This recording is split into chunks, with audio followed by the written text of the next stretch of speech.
Hello students, today we are going to learn about the Hermitian operator. This is a Hermitian operator. There are two properties of Hermitian operator. First one is A is equal to A dagger. So this is not T, this is a dagger. The pronunciation is dagger. So what it is actually, it is transposed conjugate or conjugated transpose, or it is also called as a conjugate. We will shortly see how to find it out, but before that we will first find out what is the second property. We will first see what is the property second. Hermitian operators or Hermitian matrices will have real eigenvalues. So when you are dealing in quantum mechanics, there are various physical observables like momentum, energy or position. These will have real values. So if an operator is having real eigenvalue, then only we can use it in quantum mechanics. Or in general we can also say that all physical variables we have already discussed earlier, which can be determined, which can be written as operators or matrices, all of them in quantum mechanics are Hermitian matrices or Hermitian operators.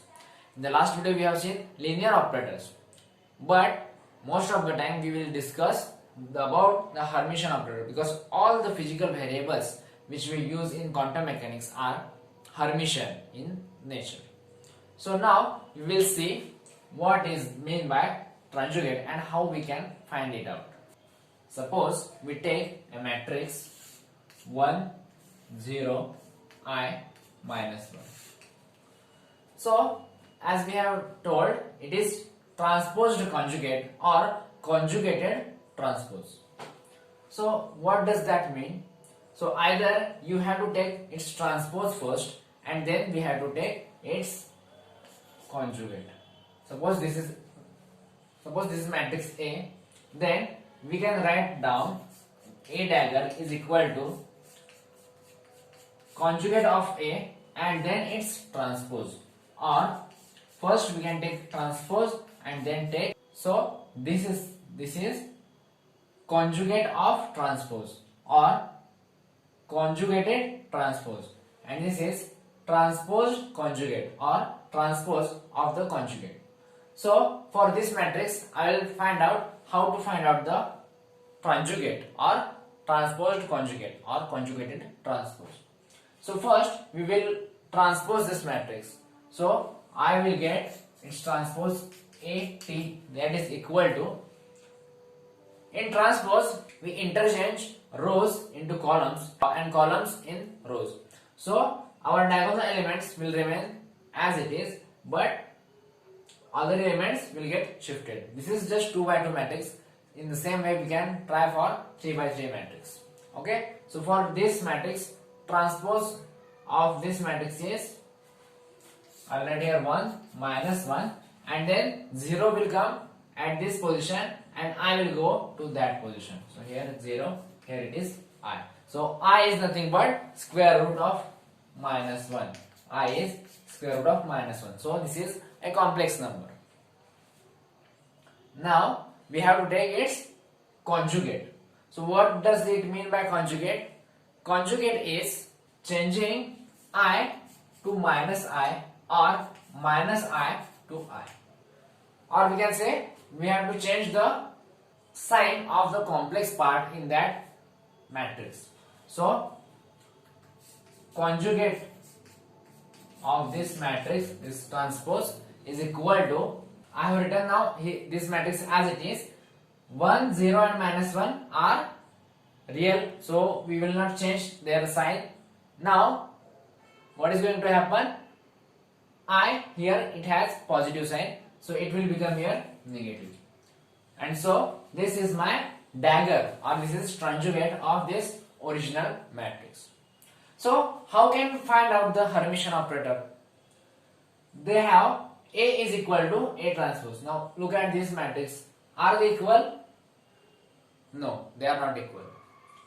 So what we have to find out? We have to find out in general how the Hermitian matrix look like. let's call the matrix M.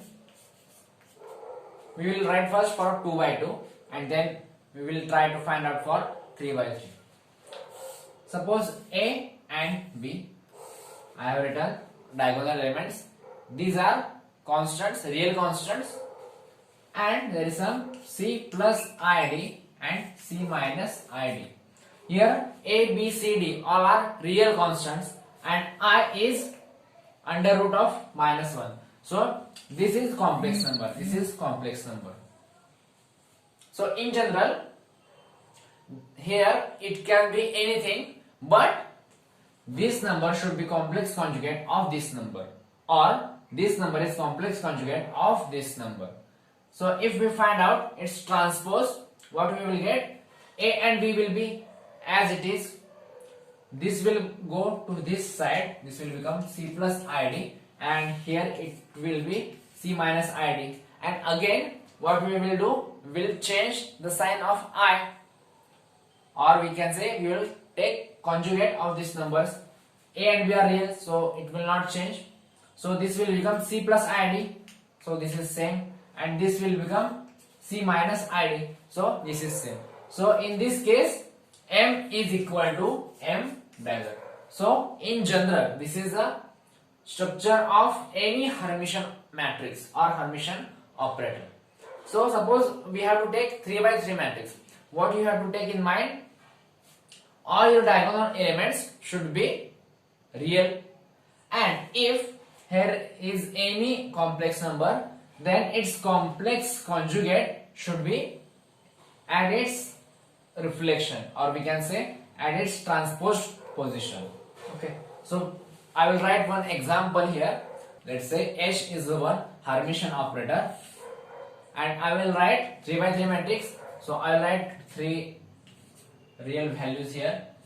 Let's say 1, 2, 3 are some real values, and then I will try to find out other values. Suppose here I am writing I, then I should write here minus I, because the number here should be the complex conjugate of the number at this position. Number at this position will have same as complex conjugate of this number. Okay, suppose I write here 0. I write 0. So this can be complex conjugate of this. So 0 can be there, or any real number can be there, because there is no complex part. Because suppose complex part of 3 is exactly 3. So we can have real numbers, but they should be same. Or I will write 2 plus I, 2 minus I. So this is an Hermitian operator. This is a Hermitian operator. So you can check whether it satisfies this criteria or not. You have to take transpose and then you have to take its conjugate, or you can take first its conjugate and then you can transpose it. So this was all about the Hermitian operator. We use all the Hermitian operator as physical variable, as I had discussed earlier, and we have to find out its eigenvalues. So eigenvalues are all real eigenvalues. You know how to find out eigenvalues. So all of this eigenvalue, you can also find out its eigenvalue and check whether they are real or not.